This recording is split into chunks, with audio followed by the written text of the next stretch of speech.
You're listening to the Water Cooler Edit with Chris and Rich. Hello everybody and welcome to the Water Cooler Edit with MyBayut. And we're back, but this time we're live. Well, not live necessarily. There is a video version of it which you're watching right now. And guess what? Rich has returned. Rich, thank you so much. And thank you for bringing the clouds with you.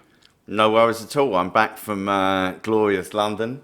Sunny old England as it is at the moment. Yeah, I seem to have brought all the clouds back with me because there's been a heat wave over the last few weeks in the UK. You forgot the rain though. Most importantly, you forgot the rain. No, yeah, I've just seemed to have brought some clouds with me without the accompanying rain. You just bought them little dribbles, you know, the blink and you miss it kind of thing. It's like, oh, gone. Oh, it's some clouds to be cloud seeded, I guess. So yeah, fair enough. There's potential there. I like how you say that. The sun starts shining outside. Yeah. You know what you're doing out there, son. Old man shouts at sun. Yeah. I'm not that old, am I? No, I was referring more to myself. Not yet, anyway. And even I like to go middle-aged. But no, man, it's good to be back. How you been? Yeah, everything's been great. I mean, the heat's been wonderful as always is. I mean, what do I expect after 20-odd years of being here? It hasn't changed much. It's still warm outside, but at least we have AC indoors. I know that's one of the biggest struggles in Europe as well, is that there's no such thing as... Well, there is AC, but it's very hard to get your hands on because, you know, you don't really need it there. Here, you do need AC, though. Yeah, I mean, absolutely. Look, I mean, if there was no AC here, I think a lot of us would struggle to be here, right? Just simply through the fear of spontaneously combusting, exploding into flames. Speaking of places, the H1 market report is out, and I learnt today that the H in H1 stands for half, hence why we had H1 and not Q2. Makes more sense to me now, because I kept calling it quarter two for some reason. No, but it takes the first 6 months of the year, and it is out now on MyBayut. You can check it all out. We've got one on buying, we've got one on renting, we have for Dubai, Abu Dhabi, and the Northern Emirates. Now, when you read it, and if you compare it to Q1, there aren't really any properties that really stand out or locations, because it's more or less the same thing. Now, a lot of these areas, including Dubai Marina, downtown Dubai, even places like Silicon Oasis, plus other affordable and luxurious areas, they're just popular because what they have around you. There's amenities, there's facilities, the buildings are fantastic, they're well kept. There are so many things nearby, including schools, restaurants, you name it. I know in Silicon Oasis, the only reason I need to actually leave Silicon Oasis at the moment is to come to work.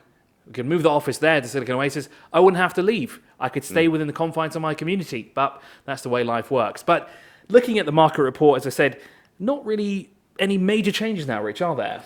No, I think it's fair to say that the popular areas remain popular, right? I mean, it's as simple as that. I mean, if you're looking at the most searched for areas to rent, affordable property, affordable, it's all relative, but we make distinctions in the report between affordable and luxury just to give it some kind of definition. JVC comes out on top again, right, as to rent affordable apartments. Now, that's not a surprise. What is interesting, though, by the way, just for luxury apartments, the most popular, as always, is... Did I say it already? Drum roll. Dubai Marina. Yes, absolutely. Absolutely, there you go. Yeah, so I mean, look, it pretty much always is. It'll be very much a surprise if it's not top when we come to one of these market reports. Think about it: the views, what's around you. You're close to the tram. You're close to malls, the beach. I mean, that would be for me. Honestly, if I knew how to surf, I would live in Dubai Marina and just go surfing every morning before I come to work. The waterfront living, right? Yep. That's it. It's an attractive proposition for a reason.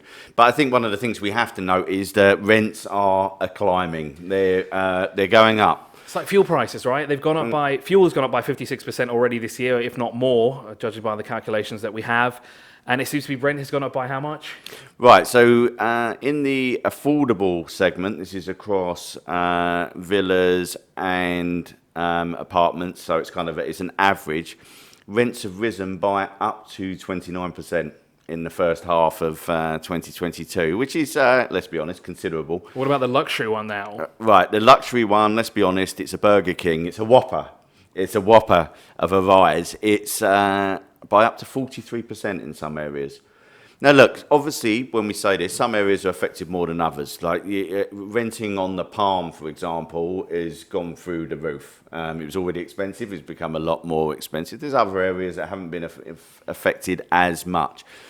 But the bottom line is, right, it's there's demand out there. More people are coming to live in Dubai and the UAE. Demand increases the need for supply, and therefore prices rise. So that's basically, they're the trends we're seeing in the rental market in the first half of 2022. It kind of doesn't compute to me at the moment because obviously it is hot outside. But seeing as this is the H1 report, this is the first 6 months of the year, it makes a lot of sense because obviously a lot of people are looking to buy some property here, whether it be on the beachfront, kind of like a summer home, maybe a winter home as well, because of course we do have fantastic weather here during the winter time.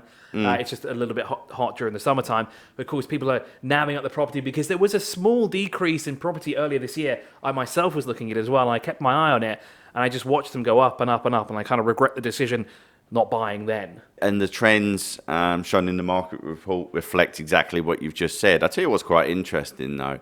In the first 6 months of the year, quite the amount of transactions in Dubai, sales transactions, property transactions, obviously 14,576 in the first 6 months. That's on and off plan. The total value, 33.6 billion dirhams. When you hear the number, it's like, oh, only 14,000. But then when you say that number, it's like, oh, okay. Because honestly, when you first said it, I'm thinking, okay, that's quite a low amount to think of both built and off plan. But then when you say billions. This is the data, by the way, I should say, from direct from Dubai Land Department. Because, of course, property is a big investment. It's not something that you can do every day. It's kind of like a car you can kind of do every month if you really wanted to. Granted, probably not a great idea to do it in the market right now. Now it's time to sell, not buy.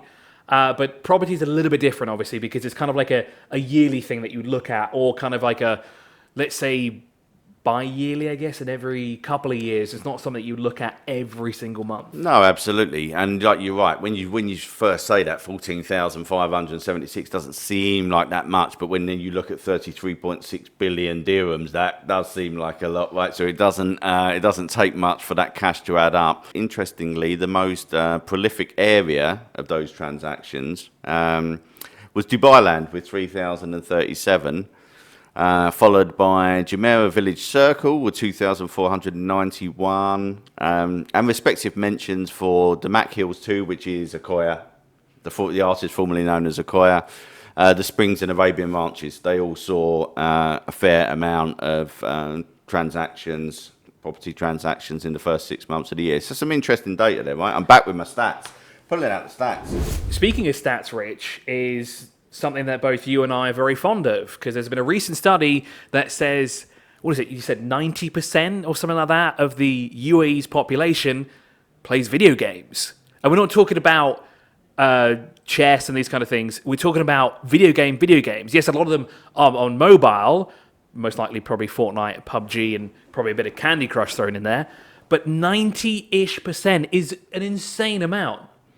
It is. It's a huge amount, right? So basically, we'll give a shout out to the guys who put this survey together. Statista is a German data company. They surveyed 39, or was it was more than that, 46,000 people across 39 countries. But not us two. Including 1,012 in the UAE. Should have been 1,014. We're not happy. What's going on? But anyway, that aside, it's a good survey. There's some interesting stuff in there. And it basically, of who they surveyed in the UAE, 9 out of 10 adults, obviously because 18 or above, are gamers. And that was the highest percentage of any country that they surveyed, which, like I said, was 39 countries. I think China was second and the US was third. And so you're talking frequent gamers as well, so that's over 11 hours a week, which I have to admit I well and truly fall into that category. I think I would as well. So I'm just thinking like I do 2 to 3 hours of gaming in the evening after I get home from work. So yeah, I probably do the same thing. And then on the weekend I tend to play with. But you know what I've just figured out is that 90% of the population plays, but I don't play games with anybody. My household plays games. My mum does. And the other half does as well. Granted, we only play co-op games. But I don't play games with anybody, Rich. Do you play online or not? I'm not really an online gamer, no. I'm a bit of it would appear a bit of an antisocial gamer. I go down the single player route most of the time. Like simulators? Not necessarily. I know which simulators you're referring to, and not necessarily those. But which simulators are you referring to, Chris? You know the exact one I talk about here. Bus Simulator 2011. Not 2011, because I already got a copy of that 10 years ago. Bus Simulator 21. You heard that right. Recently. Bus simulator. What can I say? I love simulators. I got train simulator, firefighter simulator, airport simulator.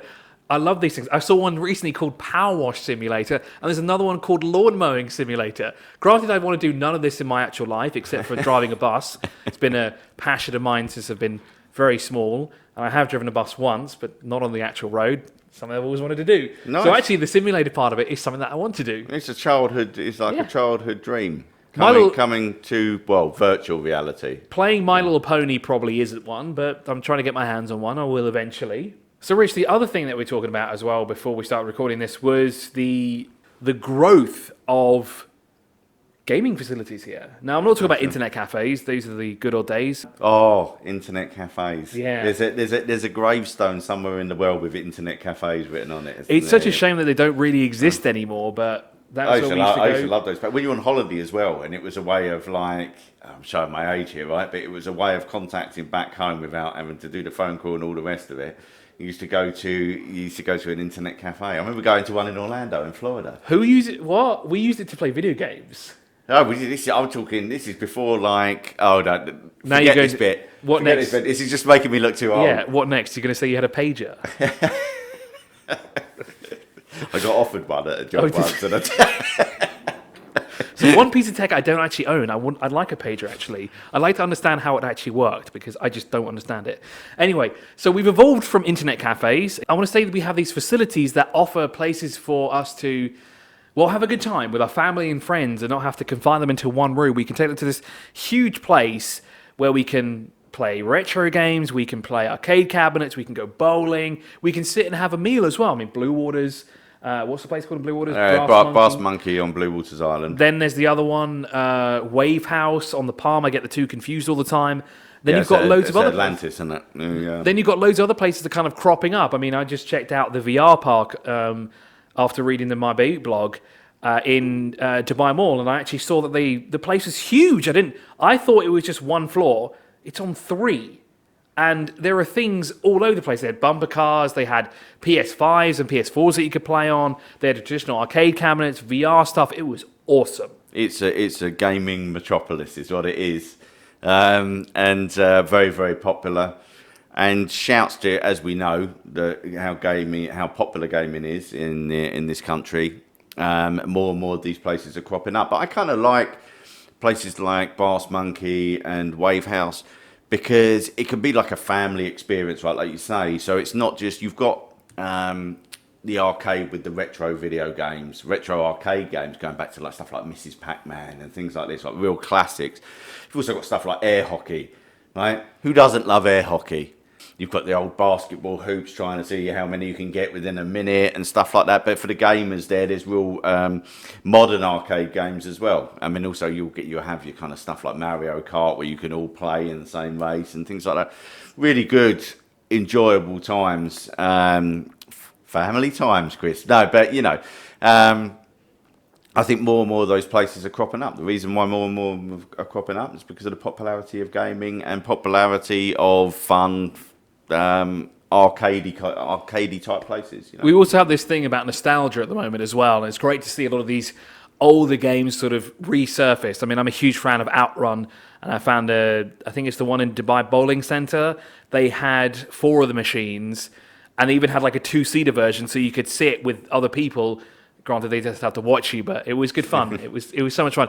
Outrun's classic, absolute classic. Such a good one. I remember being somewhere recently. I can't remember if it was Brass Monkey or Wave House. It might one of the two. It might have been Wave House actually.